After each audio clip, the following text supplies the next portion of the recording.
ሩት። ዛሬ ይዘንላችሁ የመጣነው ይህ የመጽሐፍ ቅዱስ ታሪክ የሚያስረዳን ስለ ታላላቅ ነገሥታት ውድቀት ወይም ስለ ጦርነት ድል አይደለም። ይህ ታሪክ ሁሉን ነገር ስላጣች ባዶ እጇን ስለቀረች አንዲት ሴትና በታማኝነትና በእምነት የሰው ልጅ ታሪክ ስለቀየረች ሌላኛዋ የሞዓብ ሴት ነው። ሕዝብሽ ሕዝቤ አምላክሽ አምላኬ ይሆናል በሚል አንዲት አንቀጽ የፍቅር ጥልቅን፣ የጽናት ከፍታንና የእምነትን ታላቅነት ያስመሰከረች ሩት። በሰው ዓይን ተስፋ በሌለው በዚያ ጨለማ ዘመን እግዚአብሔር ከባዶነት ውስጥ የሙላት ሕይወት፣ ከሐዘን ውስጥ ደስታን፣ ከስደት ውስጥ ደግሞ የነገሥታትን የትውልድ ሐረግ እንዴት እንደሚያስገባ የምናይበት አስደናቂው የሩት የመጽሐፍ ቅዱስ ታሪክ። የማይቻለውም በክብሩ የሚለውጥ ታማኝነትን በክብር የሚተካውን የእግዚአብሔርን አስደናቂ ጥበብ የምናይበት የሩት መጽሐፍ ቅዱስ ታሪክ ዛሬ ለኛ ለሕይወታችን ምን ያስተምረናል? በሽንፈታችን ወይም በድካማችን ውስጥ የተሸሸገው የእግዚአብሔር ትልቅ ዕቅድ ምንድን ነው? የዚህን አስደናቂ የመጽሐፍ ቅዱስ ታሪክ በመንፈስ እየተማራችሁ እስከ መጨረሻው አብራችሁን እንድትቆዩ በፍቅር እንጋብዛለን። የዛሬ መጽሐፍ ቅዱስ ታሪካችን የሚጀምረው በመጽሐፍ ቅዱሳችን ውስጥ 4 ምዕራፍ ባለው በሩት መጽሐፍ ምዕራፍ 1 ላይ ነው። በምዕራፍ 1 ላይ አቤሜሌክና ቤተሰቡ ወደ ሞዓብ የተሰደዱትን ታሪክ እንመለከታለን። በቁጥር 1 ላይ እንደዚህ በማለት ይጀምራል። እንዲህም ሆነ መሳፍንት ይፈርዱበት በነበረው ጊዜ በአገሩ ላይ ራብ ሆነ። አንድ ሰውም ከሚስቱና ከሁለቱ ልጆች ጋር በሞዓብ ምድር ሊቀመጥ ከቤተልሔም ይሁዳ ተነስቶ ሄደ በማለት ይጀምራል። መሳፍንት በሚገዙበት ዘመን በማለት የሚናገረው ቃል የመሳፍንት ዘመን በእስራኤል ታሪክ ውስጥ እጅግ ትርምስ የበዛበት፣ ሕዝቡ ከእግዚአብሔር የራቀበትና ሰው ሁሉ በፊቱ መልካም መስሎ የታየውን ያደርግበት የነበረ ዘመን እንደሆነ በመጽሐፈ መሳፍንት ምዕራፍ 21 ቁጥር 25 ላይ በግልጽ ይናገራል።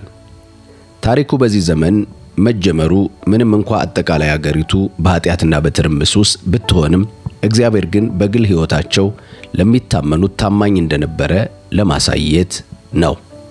በምድር ላይ ራብ ሆነ እና ቤተልሔም የሚለው እነዚህ ሁለቱ ነገሮች የተቃረኑ ሐሳቦች ናቸው። ምክንያቱም እነዚህ ሁለት ሐሳቦች በአንድ ላይ ሲታዩ ትልቅ መንፈሳዊ መልእክት አላቸውና። ቤተልሔም ስንል ቤተልሔም ትርጉሟ የእንጀራ ቤት ሃውስ ኦፍ ብሬድ ማለት ነው። ይሁዳም ስንል ትርጉሙ ምስጋና ወይም ፕሬዝ ማለት እንደሆነ እንረዳለን።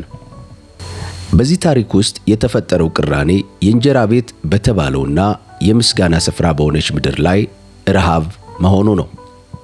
በመጽሐፍ ቅዱስ ታሪክ ውስጥ በእስራኤል ምድር ላይ ረሃብ የሚመጣው አብዛኛውን ጊዜ ሕዝቡ ከእግዚአብሔር ሲርቅና የቃል ኪዳኑን ሕግ ሲያፈርስ እንደነበር በዘሌዋውያን ምዕራፍ 26 እናስታውሳለን። ስለዚህ ይህ ረሃብ በወቅቱ የነበረው መንፈሳዊ ድርቅንም ያሳየናል። በዚህ ጊዜ የአቤሜሌክ ውሳኔ በሞዓብ ምድር ሊቀመጥ ሄደ የሚል እናገኛለን። የቤተሰቡ አስተዳዳሪ አቤሜሌክ በረሃቡ ምክንያት የወሰደው እርምጃ ታሪኩን ወደ ሌላ አቅጣጫ ይወስደዋል። ይህም የእምነት ፈተና ነው።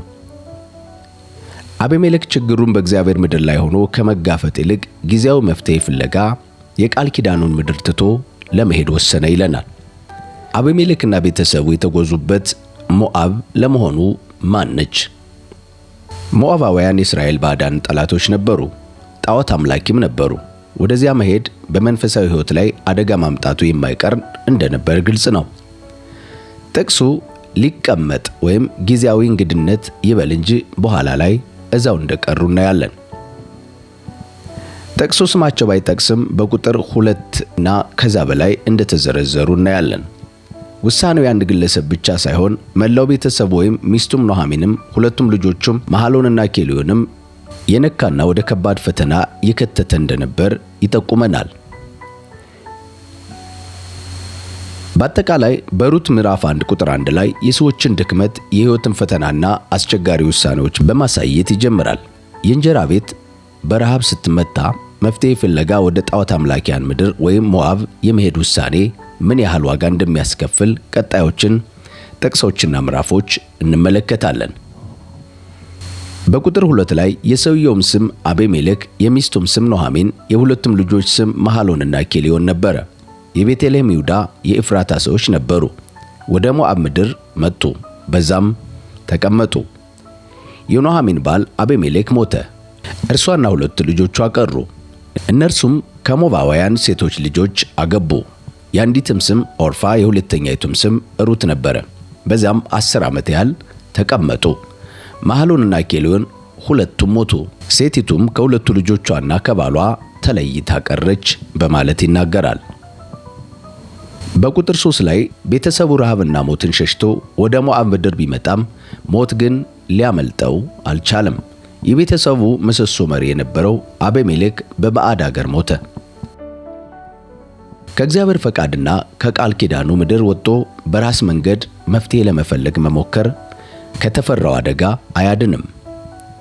ኑኃሚን በትዳር ሕይወት ደጋፊዋን አጣች።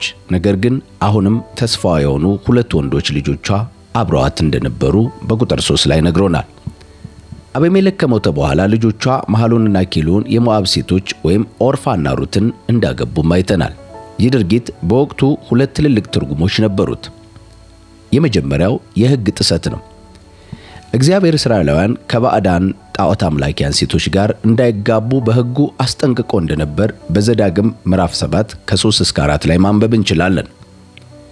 የሞዓብ አማልክት በተለይም ካሞሽ ጨካኝና ሰብአዊ መስዋዕትነትን የሚጠይቅ የአምልኮ ሥርዓት ነበር። ሌላኛው የመላመድን አደጋ እናያለን። ጥቅሱ በዛ 10 ዓመት ያህል ተቀመጡ ይለናል።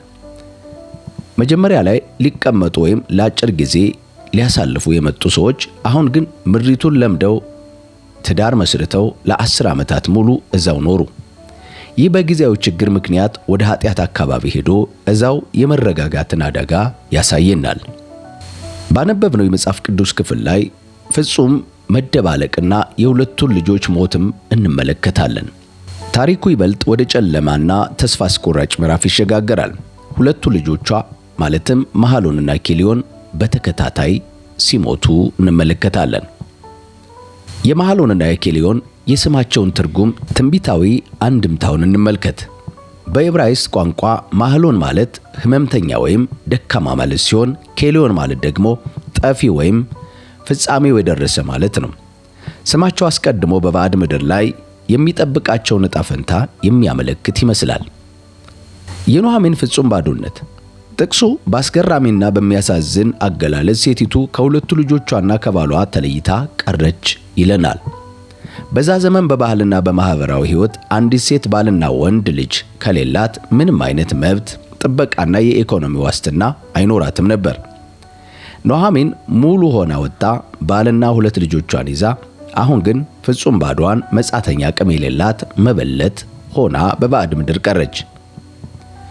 ጥቅሱ ለኛ የሚያስተላልፈው ዋና መልእክት የሰው ልጅ ያለ እግዚአብሔር ከቃል ኪዳኑ ውጪ የሚያደርገው ጉዞ ፍጻሜው ምን ያህል አስከፊ እንደሆነ ያሳየናል። ይህ ማለትም ጊዜያዊ መፍትሄ ዘላቂ ጥፋት ሊያመጣብን እንደሚችል እንማራለን። ከረሃብ ለመሸሽ የተደረገው ስደት የቤተሰቡን ወንዶች በሙሉ ለሞት ዳረገ። ሌላኛው የእግዚአብሔር ዝምታ ነው። በዚህ ጥቅስ ውስጥ የእግዚአብሔር ስም ጨርሶ አልተጠቀሰም። ቤተሰቡ የራሱ ምርጫ እያደረገ ባለበት ወቅት እግዚአብሔር በዝምታ ተለይቷቸው ይታያል። ይህ ታሪክ እጅግ የጨለማና ተስፋ አስቆራጭ ቢሆንም መጽሐፍ ቅዱሳዊ ታሪኩ ግን እዚህ ላይ አያበቃም። የፍጹም ባዶነትና ውድቀት ኑኃሚን ወደ እግዚአብሔር ምድር ወይም ወደ ቤተልሔም እንድትመለስና እግዚአብሔር በሩት ሕይወቱ በኩል አስደናቂውን የቤዛነት ታሪክ እንዲጀምር ምክንያት ሲሆን እንመለከታለን። በቁጥር 6 ላይ እርሷም በሞዓብ ምድር ሳለች እግዚአብሔር ሕዝቡን እንደጎበኘ እንጀራም እንደሰጣቸው ስለሰማች ከሞዓብ ምድር ልትመለስ ከ2 ምራቶቿ ጋር ተነሳች የሚል ክፍል እናገኛለን። በዚህ ክፍል ላይ የኑኃሚንን የተስፋ መመለስና የመነሳሳት መንፈስ እናገኛለን። ኑኃሚን በሞዓብ ምድር ሳለች ባሏና 2 ልጆቿ አጣ ባዶ እጇን ቀርታና ተስፋ ቆርጣ ነበር። ነገር ግን ይህ ቁጥር የሚያሳየው በብቸኝነትና በሐዘን ውስጥ ዝም ብላ እንዳልቀረች ነው። ተነሳች የሚለው ቃል ከውድቀት ከሐዘንና ካለቀሰችበት ምድር ላይ ለመውጣት የወሰነችውን ቁርጠኝነት ያሳየናል። እግዚአብሔር በቤተልሔም ያደረገውን መልካም ነገር ስትሰማ በውስጧ አዲስ ተስፋና ብልጭታ ተፈጠረ። ቤተልሔም ማለት የእንጀራ ቤት ማለት እንደሆነ ቀደም ብለን አይተናል። ነገር ግን ኑኃሚንና ቤተሰቦቿ አገራቸውን ጥለው የወጡት በዛ ረሃብ ስለነበር ነው። አሁን ግን እግዚአብሔር ሕዝቡን እንደገና እንደጎበኘና እንጀራ እንደሰጣቸው ሰማች። ይህ የመጽሐፍ ቅዱስ ታሪክ የሚያስተምረን እግዚአብሔር ሕዝቡን ፈጽሞ እንደማይረሳ እንዲሁም የቅጣት ወይም የፈተና ዘመን አብቅቶ የምህረት የበረከት ዘመን እንደሚመጣ ረሃብ የነበረበት ስፍራ ወይም ቤተልሔም እንደገና ወደ ቀደመ ስፍራና በረከቱ መመለሱን ያስተምረናል። ሞዓብ ለኑኃሚን የሥጋዊ ምርጫ የኪሳራ የሞትና የባዕድ አምልኮ ምድር ነበረች። ወደ ቤተልሔም ለመመለስ መነሳቷ ደግሞ ወደ እግዚአብሔር ሕዝብ ወደ ቃል ኪዳኑ ምድርና ወደ እግዚአብሔር ጥበቃ ለመመለስ የወሰነችውን ውሳኔ ያሳየናል። በመንፈሳዊ ሕይወት ይህ መመለስ ወይም ለመለወጥ መወሰን ንስሐ መግባት ተብሎ ይተረጎማል። ከማይጠቅም ስፍራ ወጥቶ ወደ እግዚአብሔር በረከት መምጣትንም ያሳየናል። በሩት ምዕራፍ 1 ቁጥር 7 ላይ ስንቀጥል እርሷም ከሁለቱ ምራቶቿ ጋር ከተቀመጠችበት ስፍራ ወጣች፣ ወደ ይሁዳ ምድር ሊመለሱ በመንገድ ሄዱ።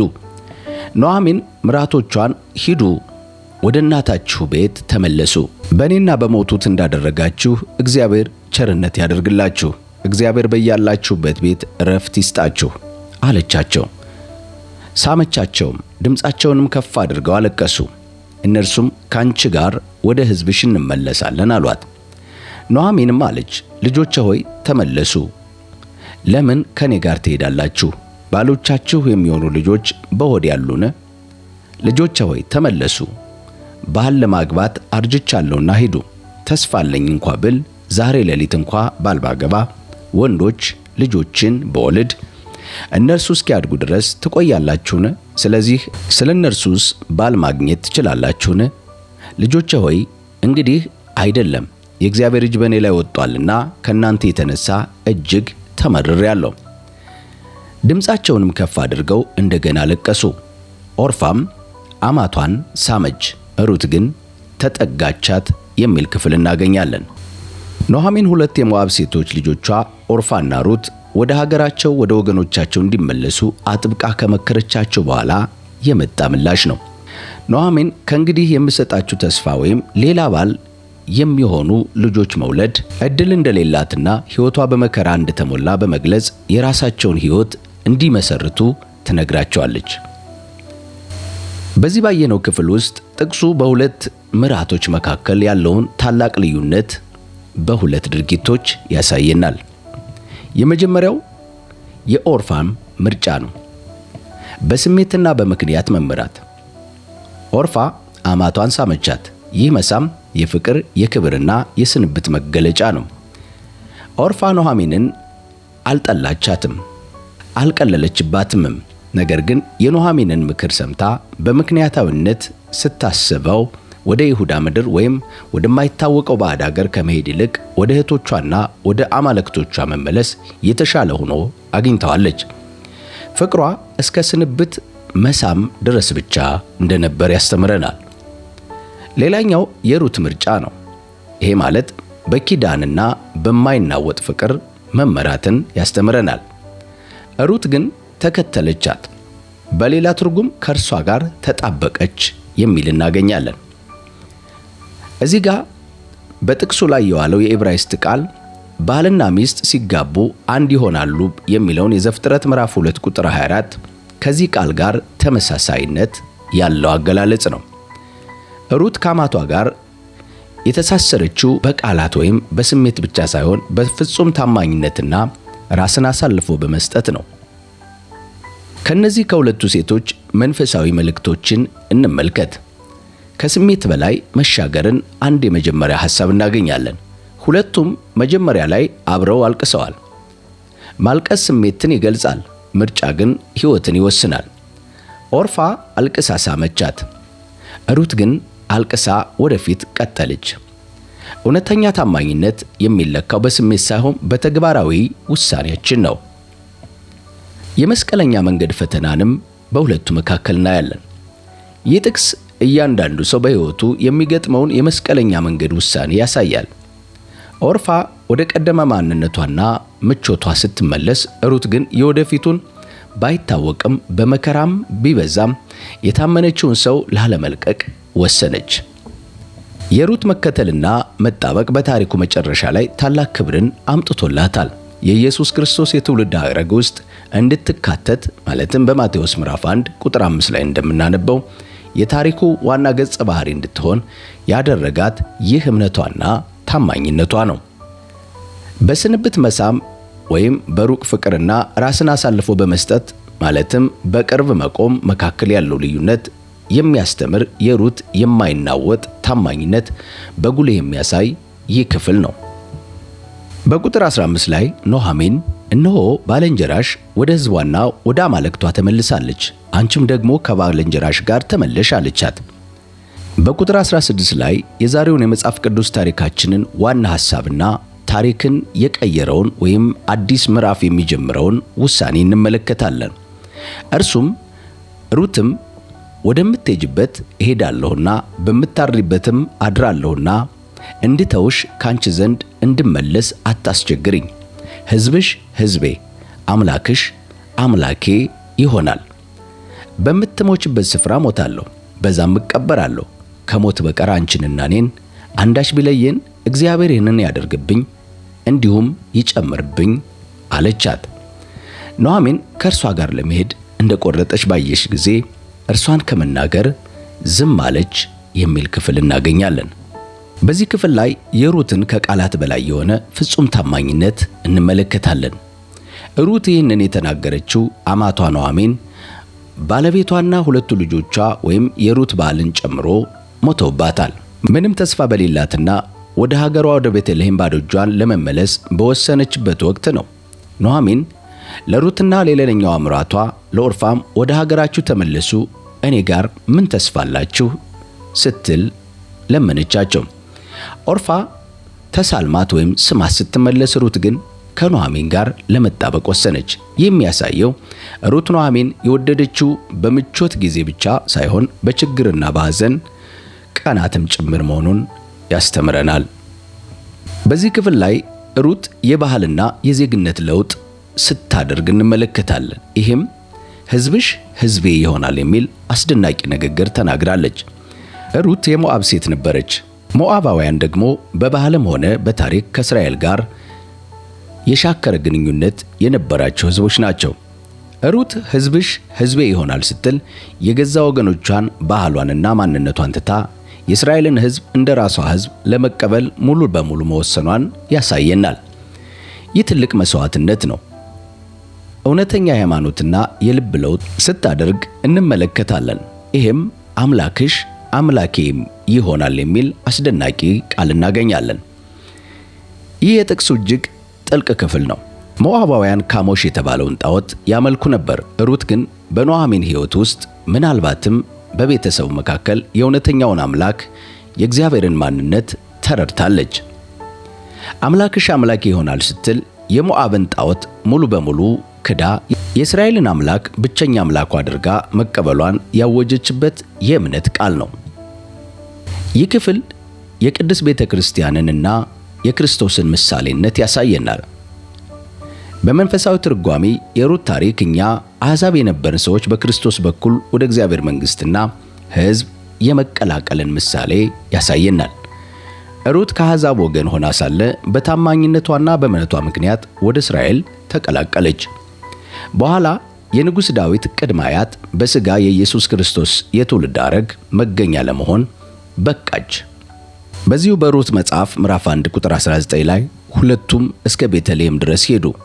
ወደ ቤተልሔምም በደረሱ ጊዜ የከተማይቱ ሰዎች ሁሉ ስለ እነርሱ ይህች ኑኃሚን ናት እያሉ ተንጫጩ በማለት ይናገራል። እርሷም ሁሉን የሚችል አምላክ አስመርሮኛልና ማራ በሉኝ እንጂ ኑኃሚን አትበሉኝ። በሙላት ወጣሁ፣ እግዚአብሔርም ወደ ቤቴ ባዶዬን መለሰኝ። እግዚአብሔር አዋርዶኛልና ሁሉን የሚችል አምላክ አስጨንቆኛልና ኑኃሚን ለምን ትሉኛላችሁ አለቻቸው። ኑኃሚንም ከእርሷም ጋር ከሞዓብ ምድር የተመለሰችው ሞዓባዊቱ ምራቷ ሩት ተመለሱ። የገብስ መከር በጀመረበት ጊዜ ወደ ቤተልሔም መጡ በማለት ይናገራል። በሩት ምዕራፍ 2 ላይ ሩት በቦዔዝ እርሻ ያሳለፈችውን ታሪክ ቀጥለን እናገኛለን። ለኑኃሚን ባል የሚዘመደው ከአቢሜሌክ ወገን የሆነ ኃያል ሰው ስሙ ቦዔዝ የተባለ ሰው ነበረ በማለት ይጀምራል። ሞዓባዊቱ ሩት ኑኃሚንን በፊቱ ሞገስ የማገኘውን ተከትዬ እህል እንድቃርም ወደ እርሻ ልሂድ አለቻት። እርሷም ልጄ ሆይ ሂጂ አለቻት። በዚህ ክፍል ላይ የሩትን ትጋትና ተነሳሽነት እንመለከታለን። ሩትና ኑኃሚን ወደ ቤተልሔም ሲመለሱ በኢኮኖሚ በጣም ተቸግረው ነበር። ሩት ግን እጆቿን አጣጥፋ አልተቀመጠችም። አማቷን ለመርዳትና የዕለት ጉርሳቸውን ለማግኘት ራሷ ተነሳሽነት ወስዳ ወደ ሥራ ለመሰማራት ፈቃደኛ ሆነች። ይህ የሚያሳየው ሰነፍ አለመሆኗንና ኃላፊነት የምትወስድ ድንቅ ሴት መሆኗን ያሳየናል። በእስራኤል ባህልና በሙሴ ሕግ በዘሌዋውያን ምዕራፍ 19 ከ9 እስከ 10 እና በዘዳግም 24 ቁጥር 19 መሠረት ባለእርሻዎቹ ምርት በሚሰበስቡበት ጊዜ በሰገነቱ ወይም በዳርና ዳር የቀረውን ሙሉ በሙሉ ማጋበስ የለባቸውም ይላል። ድሆች፣ መበለቶችና ስደተኞች ከኋላ እየተከተሉ እንዲቃርሙ መተው እንደነበረባቸው በሕጉ ተቀልጿል። ይህ የእግዚአብሔር የደህንነትና የድሆች መርጃ ሥርዓትም ነው። ሩት ስደተኛና መበለት በመሆኗ ይህንን መብቷን ለመጠቀም ጠየቀች። ሩት ምንም እንኳ ሕጉ የመቃረም መብት ቢሰጣትም ወደ ማንኛውም እርሻ ዘው ብላ አልገባችም። የእርሻው ባለቤት ወይም ተቀጣሪዎቹ ቸርነት የሚያሳዩበትንና ሞገስ የምታገኝበትን ቦታ ነው የፈለገችው። ይህ የእርሷን ትሕትናና ጨዋነት ያሳየናል። ሌላኛው ሩት ለአማቷ ያላትን አክብሮት እንመለከታለን። ሩት በዕድሜዋ ወጣትና ራሷን ችላ መንቀሳቀስ የምትችል ብትሆንም ከመሄዷ በፊትም አማቷን ኑኃሚንን ፈቃድ ጠየቀች። ኑኃሚን ልጄ ሆይ ሂጂ በማለት በፍቅር መረቀቻት። ይህ በመካከላቸው ያለውን ጥልቅ መከባበርና ፍቅር ያሳየናል። ሩት በመልካም ፈቃድ ልታጭድ የወጣች ወይም ልትቃርም የወጣች ቢሆንም እግዚአብሔር ግን እግሮቿ በቀጥታ የመራት ወደ ታላቁ ሰው ወደ ቦዔዝ እርሻ ነበረ። እምነትና ታማኝነት በተግባር ሲገለጡ የእግዚአብሔርን መለኮታዊ መሪነትና በረከት እንዴት እንደሚያመጡ የሚያሳይ ውብ ታሪክ መጀመሪያ ነው። በቁጥር 3 ላይ ሩትም ወደ ቦዔዝ እርሻ ሄደች፣ ከአጫጆችም በኋላ በእርሻ ውስጥ ቃረመች። እንደ አጋጣሚ የአቢሜሌክ ወገን የነበረው የቦዔዝ እርሻ ደረሰች። እነሆም ቦዔዝ ከቤተልሔም መጣ። አጫጆችንም እግዚአብሔር ከእናንተ ጋር ይሁን አላቸው። እነርሱም እግዚአብሔር ይባርክህ ብለው መለሱለት። ቦዔዝም በአጫጆች ላይ አዛዥ የነበረውን ሎሌውን ይህች ቆንጆ የማን ናት አለው። የአጫጆቹም አዛዥ ይህችማ ከሞዓብ ምድር ከኑኃሚን ጋር የመጣችው ሞዓባዊቱ ቆንጆ ነች በማለት መለሰለት። እርሷም ከአጫጆቹ በኋላ በነዶ መካከል እንድትቃርምና እንድትለቅም እባክህ ፍቀድልኝ አለችኝ። መጣችም፣ ከማለዳም ጀምራ እስካሁን ድረስ ቆይታለች። በቤትም ጥቂት ጊዜ እንኳ አላረፈችም በማለት መለሰለት። ቦዔዝም ሩትን ልጄ ሆይ ትሰምኛለሽ? ቃርሚያ ለመቃረም ወደ ሌላ እርሻ አትሂጂ፣ ከዚህ አትላወሽ። ነገር ግን ገረዶችን ተጠጊ፣ ወደሚያጭዱበትም ስፍራ ተመልከች፣ ተከተያቸውም። እንዳያስቸግሩሽም ጎበዛዝቱን አዝዣለሁ። በተጠማሽም ጊዜ ወደ ማደጋው ሄደሽ ጎበዛዝቱ ከቀዱት ውሃ ጠጪ አላት። በግንባሯም ተደፍታ በምድር ላይ ሰገደችለት። እኔንስ ለመቀበል በምን ነገር በፊት ሞገስ አገኘሁ? እኔ እንግዳ አይደለሁምን አለችው። ቦዔዝም ባልሽ ከሞተ በኋላ አባትሽንና እናትሽን የተወለድሽበትን ምድር ትተሽ ወደማታውቂው ሕዝብ እንደመጣሽ ለአማትሽ ያደረግሽውን ነገር ሁሉ ፈጽሞ ሰምቻለሁ በማለት መለሰላት። በዚህ ክፍል ላይ የመልካም ስምና የሥራን ፍሬን እንመለከታለን። ቦዔዝ ይህንን ሲናገር በዚህ ክፍል ላይ የመልካም ስምና የሥራ ፍሬን እንመለከታለን። ሩት ወደ ቦዔዝ እርሻ ሄዳ ለቃሚ ሆና ስትሰማራ ማንም አያውቀኝም ብላ ታስብ ነበር። ነገር ግን ቦዔዝ በእውነት ሰምቻለሁ አላት። ይህ የሚያሳየው የሩትን ታማኝነት፣ ለቅንነቷና ለአማቷ ላሳየችው ፍቅር በሰፈሩ ሁሉ በጎ ስም እንዳተረፈላት ነው። መልካም ሥራ በስውር ቢደረግም እንኳ ፈንጥቆ መውጣቱ እንደማይቀር ያስተምረናል። የሩት ፍጹም መስዋዕትነት ማለትም ከአብርሃም ጋር የሚመሳሰል እምነቷን እንመለከታለን። ቦዔዝ የሩትን ታሪክ ሲገልጽ አባትሽንና እናትሽን የተወለድሽበትን ምድር ትተሽ ይላታል። ይህ አገላለጽ እግዚአብሔር አብርሃም ከአገርህ ከዘመዶችህ ከአባትህ ቤት ተለይተህ እኔ ወደማሳይ ምድር ውጣ በማለት በዘፍጥረት ምዕራፍ 12 ቁጥር 1 ላይ ከተናገረው ቃል ጋር በእጅጉ ይመሳሰላል። ሩት ለአማቷ ለኑኃሚን ስትል ብቻ ሳይሆን በኑኃሚን አምላክ ወይም በእግዚአብሔር ላይ ባላት እምነት ምክንያት የሞዓብን ጣዖትና የለመደችውን ኑሮ ትታ ወደማታውቀው ሀገር መጣለች። ይህ ትልቅ የደፋርነትና የእምነት እርምጃ ነው። ሩት ባሏ ከሞተባት በኋላ ወደ ገዛ ወላጆቿ ቤት ተመልሳ አዲስ ሕይወት መመስረት ትችል ነበር፣ ማለትም የወንድሟ ሚስት ኦርፋ እንዳደረገችው። ነገር ግን ሩት አቅመ ደካማና በደጇን ወደ ነበረችው አማቷ ተጠጋች። ቦዔዝ ይህንን ውለታዋንና ታማኝ ፍቅሯን በትልቅ አክብሮት ነው የተመለከተው። በዚህ ክፍል ላይ ሩት በሰውም በፈጣሪም ፊት ሞገስ ማግኘቷን የሚያሳይ የመጀመሪያ ታሪክ ነው። ቦዔዝ የሩትን ታሪክ አስቀድሞ መስማቱ በእርሻው ላይ እንድትደገፍ እንድትባረክና በኋላም የቤዛነት ወይም የጋብቻ ታሪክ ውስጥ እንድትገባ በር የከፈተ ታሪክ ነው። ይህ ክፍል የሚያስተምረን ታማኝነት፣ ራስን አሳልፎ መስጠትና በእግዚአብሔር ላይ መታመን መቼም ቢሆን ከንቱም ሆኖ እንደማይቀር ነው። ሩት የራሷን ምቾት ትታ ሌላውን ለመርዳት ባደረገችው ውሳኔ ምክንያት ስሟ በታሪክ ውስጥ ከታላቁ ንጉሥ ዳዊትና ከኢየሱስ ክርስቶስ የትውልድ ሐረግ ጋር እንዲገናኝ ምክንያት ሆኗታል። በቁጥር 13 ላይ እርሷም ጌታ ሆይ ከባሪያዎችህ እንዳንዲቱ ሳልሆን አጽናንተኸኛልና የባሪያህንም ልብ ደስ አሰኝተሃልና በዓይንህ ሞገስ ላግኝ አለችው። በምሳም ጊዜ ቦዔዝ ወደዚህ ቅረቢ፣ ምሳቢ፣ እንጀራንም በሆምጣጤ አጥቅሻ አላት። በአጫጆቹም አጠገብ ተቀመጠች። የተጠበሰ ምሸት ሰጣት፣ በልታም ጠገበች አተረፈችም። ደግሞም ልትቃርም በተነሳሽ ጊዜ ቦዔዝ ጎበዛዝቱን በነዶ መካከል ስትቃርም እናንተ አታሳፍሯት፣ ደግሞም ከነዶ እንድትቃርም ተውላት፣ እርሷም ትቃርም፣ አትውቀሷት ብሎ አዘዛቸው። ይህ ማለት አጫጆች በሚያጭዱ ጊዜ ከእጃቸው ሆን ብለው እንዲጥሉላት፣ ቸርነት እንዲያሳዩላት ቦዔዝ ትእዛዝ ሲያስተላልፍ እንመለከታለን። በእርሻው ውስጥ እስከ ማታ ድረስ ቃረመች። የቃረመችውንም ወቃችው፣ 1 የኢፍ መስፈሪያ ያህል ገብስ ሆነ ብሎ ይነግረናል። 1 የኢፍ መስፈሪያ ገብስ ማለት በትንሹ ከ15 እስከ 18 ኪሎ ግራም የሚመዝን እንደሆነ ያስረዳል። ተሸክማውም ወደ ከተማ ገባች። አማቷም የቃረመችውን አየች። በነገራችን ላይ መቃረም ማለት ወይም የቃረመችውን የሚል ተደጋጋሚ ቃል ለአንዳንዶቻችን ግራ ሊያጋባን ይችላል። መቃረም ማለት የወዳደቀውን ማንሳት ማለት ነው። አማቷም የቃረመችውን አየች ሲልም ይህንን እየተናገረ ነው። ከጠገበችም በኋላ የተረፋትን አውጥታ ሰጠቻት። አማቷም ዛሬ ወዴት ቃረምሽ? ወዴትስ ሰራሽ? የተቀበለሽ የተባረከ ይሁን አለቻት።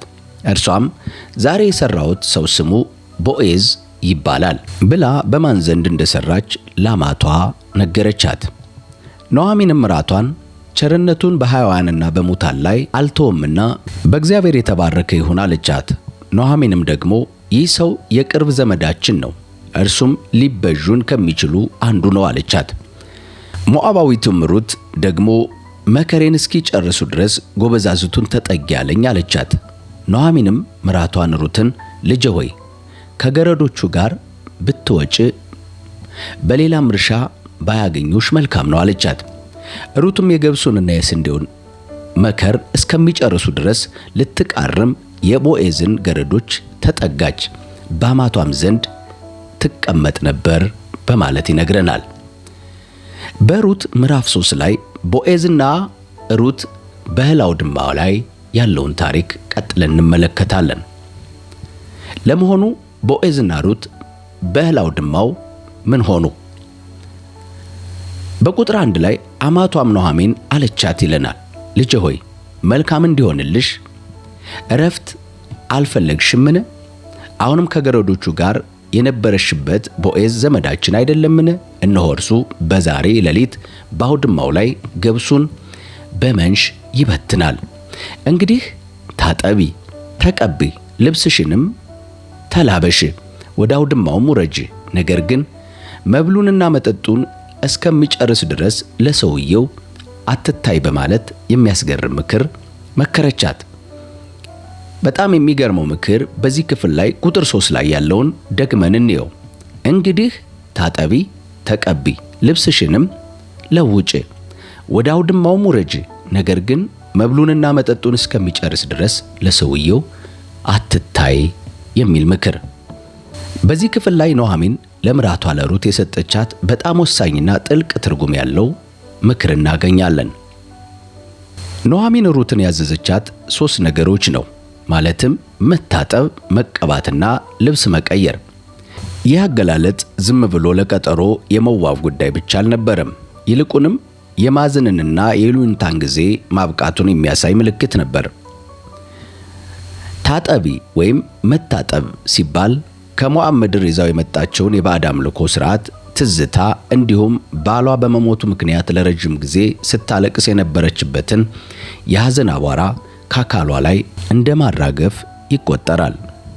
ሌላኛው ቅባትም ተቀቢ ወይም ስለ መቀባት ያወራችው እንመልከት።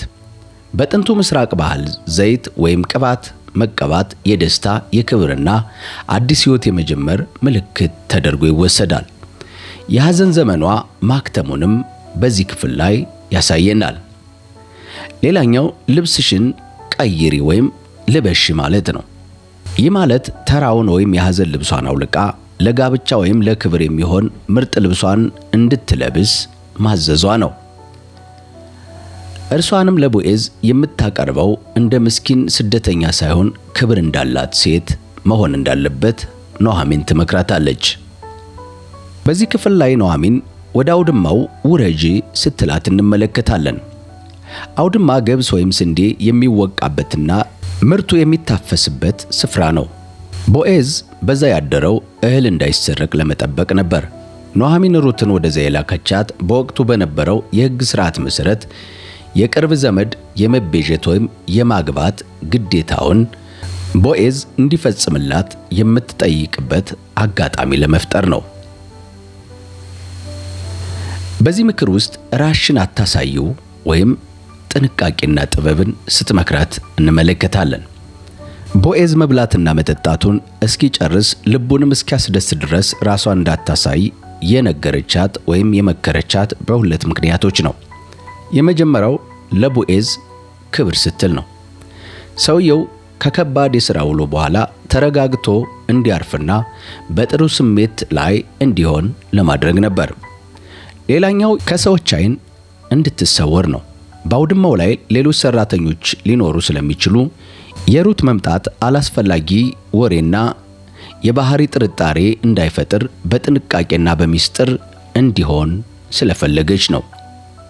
ይህ ጥቅስ ሩት ካለፈው የሐዘንና የድህነት ሕይወት ወጣ ወደ አዲሱ የእግዚአብሔር በረከትና የጋብቻ ሕይወት ለመግባት ያደረገችውን የዝግጅት ምዕራፍ ያሳየናል። ኑኃሚን በሰጠቻት ጥበባዊ ምክር መሠረት ሩት በታማኝነትና በቅንነት በመታዘዟ በመጨረሻም የቦዔዝ ሚስት ለመሆን የንጉሥ ዳዊት እንዲሁም የኢየሱስ ክርስቶስ ትውልድ ሐረግ ውስጥ ለመግባት አብቅቷታል። በሩት መጽሐፍ ምዕራፍ 3 በቁጥር 4 ላይ በመቀጠልም እንደዚህ በማለት ትመክራታለች። በተኛም ጊዜ የሚተኛበትን ስፍራ ተመልከች፣ ገብተሽም እግሩን ግለጭ፣ ተጋደሚም፣ የምታደርጊውን እርሱ ይነግርሻል። ሩትም የተናገርሽኝን ሁሉ አድርጋለሁ አለቻት። ወደ አውድማውም ወረደች፣ አማቷም ያዘዘቻትን በሙሉ አደረገችው። ቦዔዝም ከበላ ከጠጣ ሰውነቱንም ደስ ካሰኘ በኋላ በእህሉ ክምር አጠገብ ሊተኛ ሄደ። ሩትም በቀስታ መጣች፣ እግሩንም ገልጣ ተኛች። መንፈቀ ሌሊትም በሆነ ጊዜ ሰውየው ደነገጠ፣ ዘወርም አለ። እነሆም አንዲት ሴት በግርጌው ተኝታ ነበረች። እርሱም ማንሽ አለ። እርሷም እኔ ባሪያህ ሩት ነኝ፣ ዋርሳዬ ነህና ልብስህን በባሪያህ ላይ ዘርጋ አለችው። ቦዔዝም አላት፣ ልጅ ሆይ በእግዚአብሔር የተባረክሽ ሁኚ፣ ባለጠጋም ድሃም ብለሽ ጎበዛዝቱን አልተከተልሽምና ከፊተኛው ይልቅ በመጨረሻው ጊዜ ቸርነትን አድርገሻል በማለት መለሰላት። አሁንም ልጅ ሆይ አትፍሪ፣ በአገሬ ያሉ ሕዝብ ሁሉ ምግባረ መልካም ሴት እንደሆንሽ ያውቃሉና ያልሽውን ነገር ሁሉ አድርግልሻለሁ በማለት መለሰላት። በመቀጠልም እንደዚህ በማለት ተናገራት፣ የቅርብ ዘመድ መሆኔ እውነት ነው፣ ነገር ግን ከኔ የቀረበ ዘመድ አለ። ዛሬ ሌሊት ትደሪ። ነገር ግን እርሱ ዋርሳ መሆን ቢወድድ መልካም ነው፣ ዋርሳ ይሁን። ዋርሳ ሊሆን ባይወድ ግን ሕያው እግዚአብሔርን እኔ ዋርሳ ሆንሻለሁ። እስኪ ነጋ ድረስ ተኚ አላት። እስኪ ነጋም በግርጌው ተኛች። ቦዔዝም ሴት ወደ አውድማው እንደመጣች ማንም እንዳያውቅ ብሎ ነበርና ገና ሰውና ሰው ሳይተያይ ተነሳች። እርሱም የለበሽውን ኩታ አምጥተሽ ያዢው አላት። በዚያችም ጊዜ 6 መስፈሪያ ገብስ ሰፈረላት፣ አሸከማትም። እርሱም ወደ ከተማይቱ ሄደ በማለት ይናገራል። ወደ አማቷም መጣች። አማቷም ልጄ ሆይ እንዴት ነሽ አለቻት። እርሷም ሰውየው ያደረገላትን ሁሉ ነገረቻት። ወደ አማትሽ ባዶ እጅሽን አትሂጂ ብሎ ይህንን 6 መስፈሪያ ገብስ ሰጠኝ አለቻት። እርሷም ልጄ ሆይ ሰውየው ይህንን ነገር ዛሬ እስኪጨርስ ድረስ አያርፍምና ፍጻሜውን እስኪታወቅ ድረስ ዝም በይ አለቻት። በሩት መጽሐፍ ምዕራፍ 4 ላይ ቦዔዝ ሩትን አገባ። ቦዔዝም ወደ ከተማይቱ በር አደባባይ ወጥቶ በዛ ተቀመጠ። እነሆም ቦዔዝ ስለ እርሱ ይናገር የነበረውን የቅርብ ዘመድ ሲያልፍ ቦዔዝ አንተ ቀርበህ በዚህ ተቀመጥ አለው። እርሱም ቀረብ ብሎ ተቀመጠ። ቦዔዝም ከከተማይቱ ሽማግሌዎች 10 ሰዎች ጠርቶ በዚህ ተቀመጡ አላቸው። እነርሱም ተቀመጡ። ይህ በጥንተ እስራኤል ባህል የዳኝነትና የፍርድ ተግባር ነበር። ቦዔዝም የቅርብ ዘመዱን ከሞዓብ ምድር የተመለሰችው ኑኃሚን የወንድማችንን የአቤሜሌክን ጢንጦ ትሸጣለች፣ እኔም በዚህ በተቀመጡት በሕዝቤ ሽማግሌዎች ፊት እንድትገዛው አስታውቀ ዘንድ አስብሁ። መቤዠት ብትወድ ተቤዠው፣ መቤዠት ባትወድ ግን ካንተ በቀር ሌላ ወራሽ የለምና እኔ ካንተ በኋላ ነኝና እንዳውቅ ንገረኝ አለው። እርሱም እቤዠዋለሁ አለ። ቦዔዝም እርሻውን ከኑኃሚን እጅ በምትገዛበት ቀን ለሞተው በርስቱ ስሙን እንድታስነሳለት ከሟቹ ሚስት ከሞዓባዊቱ ከሩት ደግሞ ትገዛዋለህ አለው። የቅርብ ዘመዱም የራሴን ርስት አላበላሽም፣ መቤዠት አልችልም፣ እኔ መቤዠቱን አልችልምና አንተ ከኔ መቤዠቱን ውሰደው በማለት ድጋሚ መለሰለት። በጥንት ጊዜ ማንም ቢሸጥ ቢለውጥ ነገሩን ለማጽናት ሰው ጫማውን እንዲያወልቅ ለባልንጀራውም እንዲሰጠው በእስራኤል ዘንድ ልማድ ነበር። ይህም በእስራኤል ምስክር ነበረ። የቅርብ ዘመዱን ቦዔዝን አንተ ግዛው አለው። ጫማውንም አወለቀ። ቦዔዝም ሽማግሌዎችንና ሕዝቡን ሁሉ ለአቤሜሌክና ለኬሊዮን ለመሐሎን የነበረውን ሁሉ ከኑኃሚን እጅ እንደገዛው እናንተ ዛሬ ምስክሮች ናችሁ በማለት ተናገረ። ደግሞም የሟቹ ስም ከወንድሞቹ መካከል ከአገሩ ደጅ እንዳይጠፋ የሟቹን ስም በርስቱ ላይ እንዳስነሳ የመሐሎንን ሚስት ሞዓባዊትን ሩት ሚስት ትሆነኝ ዘንድ ወሰድኋት፣ እናንተም ዛሬ ምስክሮች ናችሁ አላቸው ቦዔዝ። በከተማይቱ በር አደባባይ የነበሩ ሕዝብ ሁሉ ሽማግሌዎቹም እኛ ምስክሮች ነን፣ እግዚአብሔር ይህችን ወደ ቤት የምትገባውን ሴት የእስራኤልን ቤት እንደሰሩ እንደ ሁለቱ እንደ ራሔልና እንደ ልያ ያድርጋት። አንተም በኤፍራታ ባለጠጋ ሁን፣ ስምህ በቤተልሔም ይጠራ፣ ቤትህም እግዚአብሔር ከዚህ ቆንጆ ከሚሰጥ ዘር ትዕማር ለይሁዳ እንደወለደችው እንደ ፋሬስ ቤት ይሁን በማለት ባረኩት። ቦዔዝም ሩትን ወሰደ፣ ሚስትም ሆነችው፣ ደረሰባትም። እግዚአብሔርም ጽንስ ሰጣት፣ ወንድ ልጅም ወለደች። ሴቶቹም ኑኃሚን ዛሬ ዋርሳ ያላሳጣሽ እግዚአብሔር ይባረክ፣ ስሙም በእስራኤል ይጠራ፣ ከ7 ወንዶች ልጆች ይልቅ ለአንቺ የምትሻል ከምትወድሽ ምራት ተወልዶልሻልና ሰውነትሽን ያሳድሰዋል፣ በእርጅናሽም ይመግብሻል አሏት። ኑኃሚንም ሕፃኑን ወሰደች፣ አቀፈችው፣ ሞግዚትም ሆነችው። ሴቶቹም ጎረቤቶቿም ለኑኃሚን ወንድ ልጅ ተወለደላት እያሉ ስም አወጡለት።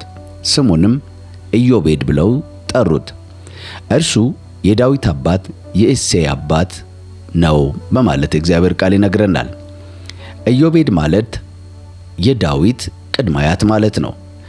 ሩት በኢየሱስ ክርስቶስ የትውልድ ሐረግ የገባችበትን ታሪክ በዚህ ክፍል ላይ እናገኛለን። የፋሬስም ትውልድ ነው። ፋሬስ ኤስሮምን ወለደ። ኤስሮምን አራምን ወለደ። አራምም አሚናዳብን ወለደ። አሚናዳብ ነአሶንን ወለደ። ነአሶንም ሰልሞንን ወለደ። ሰልሞንም ቦዔዝን ወለደ። ቦዔዝም ኢዮቤድን ወለደ። ኢዮቤድም እሴይን ወለደ። እሴይም ዳዊትን ወለደ በማለት የዘር ሐረጉን ይዘረዝርልናል። ውድ የአሳፍቲው ተከታታዮች የሩት ታሪክ ተራ የጥንት ታሪክ አይደለም፣ ዛሬም የሚሰራ ሕያው የእግዚአብሔር ቃል ነው እንጂ። በታሪኩ ውስጥ ያሉት ፈተናዎች፣ ማጣትና ተስፋ መቁረጦች ዛሬ እኛም በሕይወታችን የምናልፍባቸው እውነታዎች ናቸው። ነገር ግን ከዚህ ታሪክ ለዚህ ዘመን የምንወስደው አንድ ታላቅ እውነት አለ። እርሱም ታማኝነትና ፍቅር መቼም ቢሆን በከንቱ አይቀርም የሚል ነው። ሩት ሁሉንም ነገር አጥታ ነበር፣ ባሏን፣ ሀገሯንና የወደፊቱን ተስፋዋን። ነገር ግን ባዶነትና ጨለማ በዋጠው ሕይወት ውስጥ እርሷ ግን ታማኝነትንና ፍቅርን መረጠች። አማቷን ኑኃሚንን ይዛ ወደማታውቀው ምድር ስትጓዝ እግዚአብሔር ለሕይወቷ ያዘጋጀውን ታላቅ ዕቅድ አታውቅም ነበር። ዛሬ አንተም ወይም አንቺም በሕይወታችሁ ሁሉ ነገር አበቃ፣ ከእንግዲህ ምንም ተስፋ የለኝም የምትሉት ምዕራፍ ላይ ትሆኑ ይሆናል። ሕይወት ባዶ አስቀርታችሁ ሊመስላችሁ ይችላል። ነገር ግን አስታውሱ፣ በሰው ዓይን ምንም ዋጋ የሌለው የሚመስል ታማኝነታችሁ፣ በሰው ፊት የማይታየው የመሰለው መልካምነታችሁ እና በፈተና ውስጥ የምታሳዩ ጽናት ነገ ታሪካችሁን የሚቀይር ቦዔዝን ወይም የመታደግ ምክንያት ይዞላችሁ ይመጣል። እግዚአብሔር በስተጀርባ ሆኖ ውብ የሆነውን የሕይወታችሁን ርዕስ እያሳላው ወይም እያሳመረው መሆኑን እወቁ። ሩት የንጉሥ ዳዊት ቅድመ አያት የኢየሱስ ክርስቶስ የትውልድ ሐረግ መገኛ ትሆናለች ብሎ ማን አስቦ ነበር? ማንም። ስለዚህ ዛሬ በሕይወታችሁ ጨለማ ውስጥ ብትሆኑ እንኳ መልካም ማድረግን አታቋርጡ፣ ታማኝ መሆንን አትርሱ። ምክንያቱም የእናንተ ታሪክ ገና አልጨለመም። ታላቁ አምላክ እግዚአብሔር በሕይወታችሁ ላይ እየሰራ ነው። ውድ የቻናላችን ቤተሰቦች የሩት መጽሐፍ እግዚአብሔር በችግርና በሐዘን ውስጥ ያሉትን ተስፋ የማይቆርጡ ሰዎችን እንዴት ካለቀሱበት ሕይወት አውጥቶ ወደ ታላቅ በረከትና ክብር እንደሚለውጥ የሚያሳይ ውብ ታሪክ ነው። ከዛሬ መጽሐፍ ቅዱስ ታሪካችን እግዚአብሔር በብዙ እንደተናገራችሁ እንዳተረፋችሁ እምነታችን ነው። በሚቀጥለው በተመሳሳይ የመጽሐፍ ቅዱስ ታሪክ እስከምንገናኝ እግዚአብሔር በያላችሁበት የዓለም ዳርቻ ሰላሙን ያብዛላችሁ በማለት በዚህ እንጨርሳለን። ጸጋ ይብዛላችሁ።